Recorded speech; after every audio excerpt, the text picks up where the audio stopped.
வணக்கம் ஜோதிட நண்பர்களே. பொதுவாக ஜோதிடம் என்பது பல விஷயங்களையும் உள்ளடக்கிய ஒரு கணித அறிவியல். இதில் தேடல் அப்படிங்கிறதே முடிவடையாத ஒன்று. தேட தேட புதுசாக வந்துக்கிட்டே தான் இருக்கும். ஆனால் இந்த ஜோதிடம் அப்படிங்கிறது மனிதர்களுடைய வாழ்க்கையை பற்றி தெரிந்து கொள்வதற்கான ஒரு முக்கியமான டூலாக யூஸ் ஆகிட்டுருக்கும். இந்த ஜோதிடத்தில் கிரக நிலைகள் அப்படிங்கிறது தான் ரொம்ப முக்கியம். காரணம் அதுதான் பலன்களை கொடுக்கக்கூடியது. அடுத்தபடியாக வர்றது ராசியும் லக்னமும். இந்த ராசியும் லக்னமும் சேர்ந்து தான் ஒரு மனிதர்களுடைய மனதையும் குணத்தையும் வாழ்க்கை அமைப்பையும் இன்னும் மற்ற விஷயங்கள் எல்லாத்தையுமே வடிவமைக்குது. ஏற்கனவே நம்ம சேனலில் இந்த ராசியும் லக்னமும் சேர்ந்த நிலைகளில் என்ன மாதிரியான பலன்கள்லாம் இருக்கும், எப்படிப்பட்ட விஷயங்கள் காரியங்கள் உறவு முறைகள்லாம் அவங்களுக்கு அமையுது, எதெல்லாம் அவங்களுக்கு சாதகமாக இருக்குது, எதெல்லாம் அவங்களுக்கு பாதகமாக இருக்குது, அவங்களுடைய வாழ்க்கை எதை நோக்கி போகுது அப்படிங்கிறத பற்றியெல்லாம் சொல்லியிருப்போம். பார்க்காதவங்க மறக்காமல் செக் பண்ணி பாருங்கள். டிஸ்கிரிப்ஷனில் ப்ளேலிஸ்ட் லிங்க்கும் இருக்குது. இந்த பதிவு அதனுடைய தொடர்ச்சி. அதாவது போன பதிவுகளில் அவங்களுடைய வாழ்க்கை நிலை எப்படி இருக்கும், இன்னும் மற்ற விஷயங்கள்லாம் எப்படி இருக்கும் அப்படிங்கிறத பற்றி பார்த்தோம். இந்த பதிவில் அதனுடைய முரண்பாடுகள் என்ன அப்படிங்கிறத பற்றி பார்க்க போகிறோம். அதாவது நம்மளுடைய வாழ்க்கையில் ஒரு சில விஷயங்கள் நமக்கு சரியாக இருக்கும், ஆனால் அது வெளியிலையோ மற்றவங்களுக்கோ தவறாக இருக்கும். இன்னும் சில விஷயங்கள் மற்றவங்களுக்கு சரியாக இருக்கும், நமக்கு அது தவறாக இருக்கும். சில விஷயங்கள் மட்டும்தான் நமக்கும் சரி மற்றவங்களுக்கும் சரி ஒத்து போக செய்யும், இல்லைன்னா ஒத்து போக செய்யாது.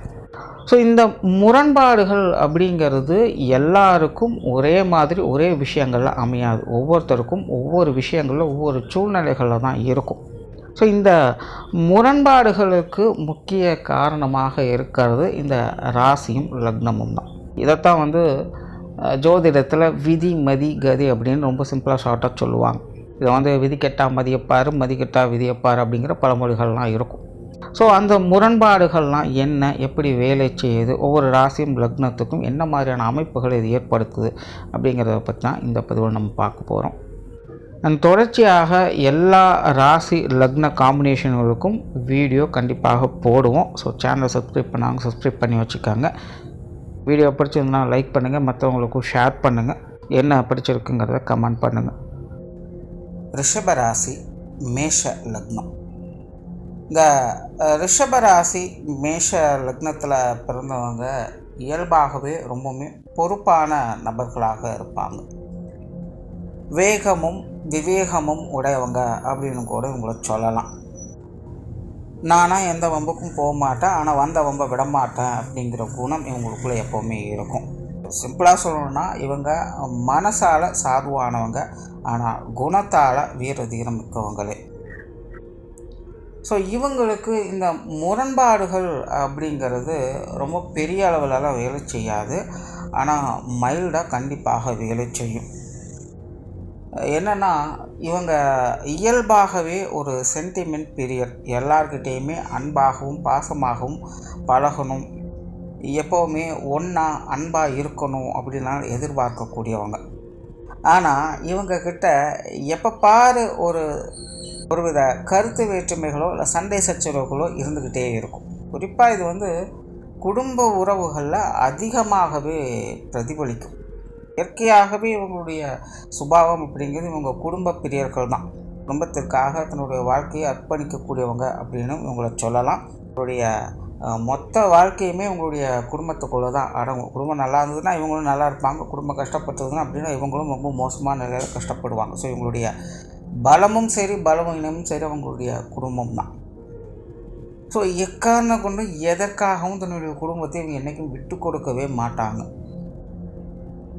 எப்போ பாரு குடும்பத்தில் இருக்கிறவங்கள வம்பு இழுக்கிறதோ அல்லது ஏதாவது ஒரு கருத்து வேற்றுமைகளோடு பேசிக்கொண்டு இருப்பதோ இவங்களுடைய சுபாவமாக இருக்கும். அதாவது மனிதர்களுக்கே உண்டான ஒரு இயல்பு என்ன அப்படின்னா, நமக்கு ஒருத்தர் ரொம்ப பிடிச்சது அப்படின்னா எப்போ பாரு அவங்கள சீண்டி விட்டுட்டும் வம்பு இழுத்துக்கிட்டே இருக்கும். கிட்டத்தட்ட அந்த ஒரு சுபாவம் இவங்கக்கிட்ட அதிகமாக இருக்கும். இது நார்மலான ஒரு விஷயம்தான். பட் இது எப்போ பிரச்சனையாக மாறும் அப்படின்னு பார்த்திங்கன்னா, சுய ஜாதக ரீதியாக அவங்களுடைய கிரக அமைப்புகளை பொறுத்து.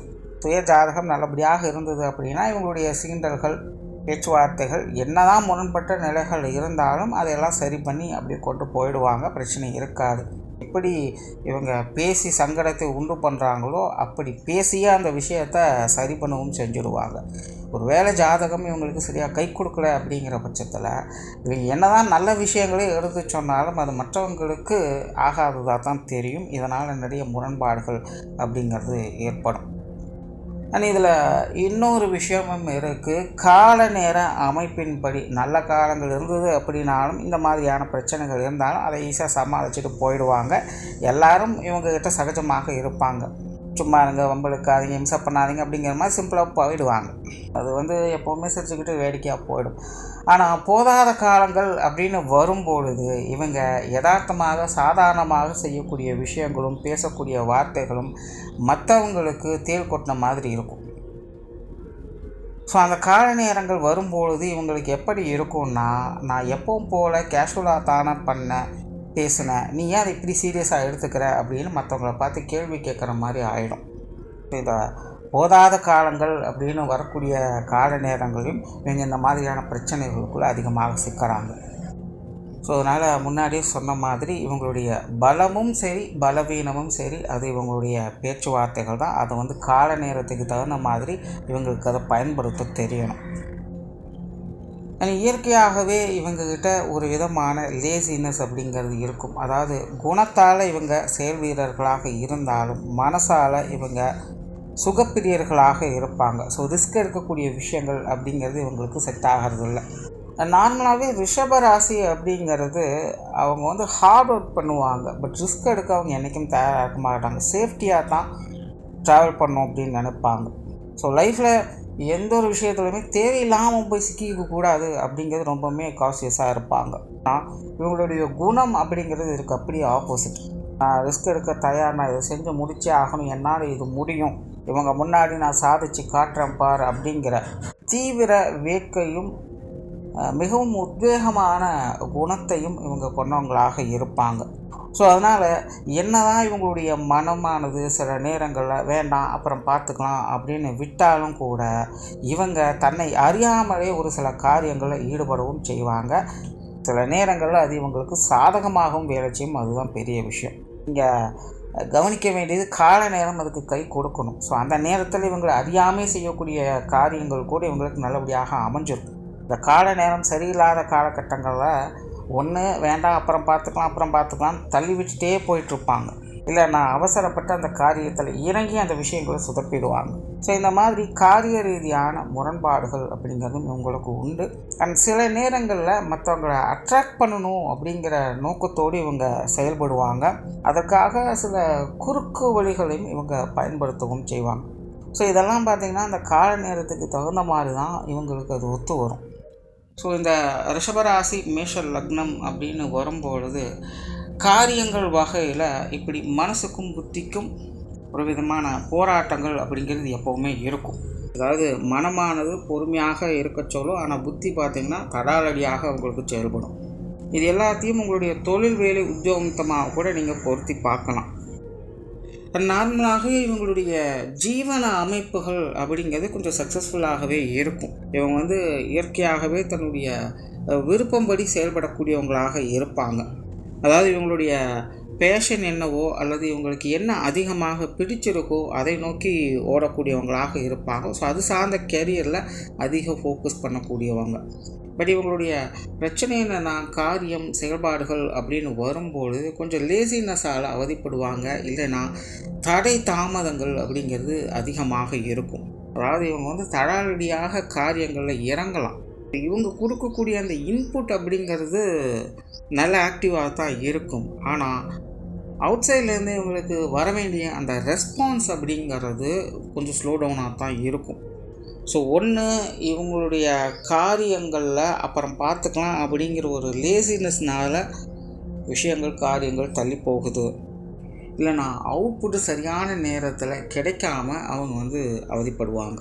அதனால் தடாலடியாக இவங்க செயல்பட்டாலும் காரியங்கள் அப்படின்னு வரும்போது குறிப்பாக இந்த ஜீவன அமைப்புகளில் தொழில் வேலை உத்தியோகம் சார்ந்த விஷயங்களில் இவங்களுக்கு கண்டிப்பாக பொறுமை நிதானம் அப்படிங்கிறது தேவை.